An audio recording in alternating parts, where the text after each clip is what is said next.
शास्त्री जी सनातन यात्रा पद यात्रा शुरुआत की है, सबसे आह्वान किया कि सब लोग जो समर्थन करें और हनुमान चालीसा। ये राजनीति है। देखिए, इधर कहा जा रहा है बटोगे तो कटोगे, तो बटोगे का मतलब कि जातियों में मत बटो, ठीक है। तो जातियों में ना बटे हिंदू जनता, एक मुश्त हमको वोट देती रहे, ये जो यहाँ के नेता की भावना है, उस भावना को जनता के बीच में ले जाने के लिए धीरेन्द्र शास्त्री को मोहरा बनाया गया। इसीलिए वो जो सनातन यात्रा कर रहे हैं, वो नारा क्या लगा रहे हैं?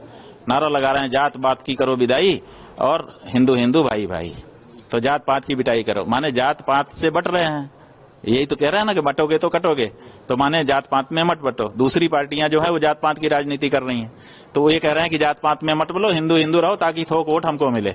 जात पात में जब बट जाते हो तो कुछ हिंदुओं का वोट हमको मिलता है, कुछ हिंदुओं का वोट उस पार्टी को मिल जाता है। तो ये जो नारा है ये कह रहा है कि आप जो है जात पात में मत बटो, थोक हिंदू वोट हमारी तरफ आने दो। अब इसी बात को पुख्ता करने के लिए वो सड़क पर उतरे हुए हैं। इसका मतलब कि राजनीतिक शक्ति के एजेंट के रूप में वो काम कर रहे हैं।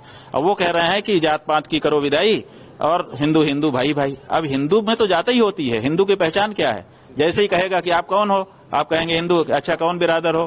ब्राह्मण हो कि क्षत्रिय हो? यहीं से तो अपनी बातचीत शुरू होती है। जब आप कहेंगे हिंदू है, आप कहेंगे कि कौन से हिंदू, माने ब्राह्मण हो कि क्षत्रिय हो, तो आप कहोगे नहीं हम तो हिंदू हैं।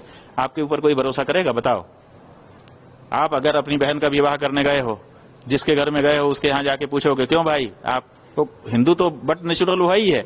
आप उससे पूछेंगे कौन बिरादर हो, वो कहेगा कि हम तो हिंदू हैं। आप विवाह कर पाओगे?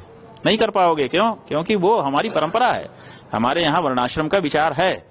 तो ऐसी हाँ, ये जरूर होना चाहिए, आंदोलन इसके लिए होना चाहिए कि वर्णाश्रम को मानते हुए हम किसी को नीचा दिखाने का काम नहीं करेंगे, किसी को तुच्छ नहीं समझेंगे, किसी से घृणा नहीं करेंगे। हम सब आपस में एक हो सकते हैं, लेकिन जात पात की विदाई ही कर देंगे तो हमारी पहचान नष्ट हो जाएगी। जब हमारी पहचान नष्ट हो जाएगी तो हम कैसे सनातनी रहेंगे?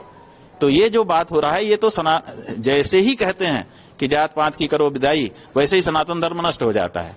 तो उसके बाद फिर सनातनी ये कैसे हिंदू भाई भाई हो जाएगा? तो ये जो सनातनी कह करके आए हैं, असल में ये राजनीति का एजेंडा जनता के बीच में इम्प्लीमेंट करने के लिए उतारे गए हैं। राजनीतिक खेल है और कुछ नहीं है, इससे सनातन धर्म का कोई लेना देना नहीं। और इसीलिए पुरी के शंकराचार्य जी महाराज ने कहा है कि इसके हाथ का पानी तक नहीं पीऊंगा।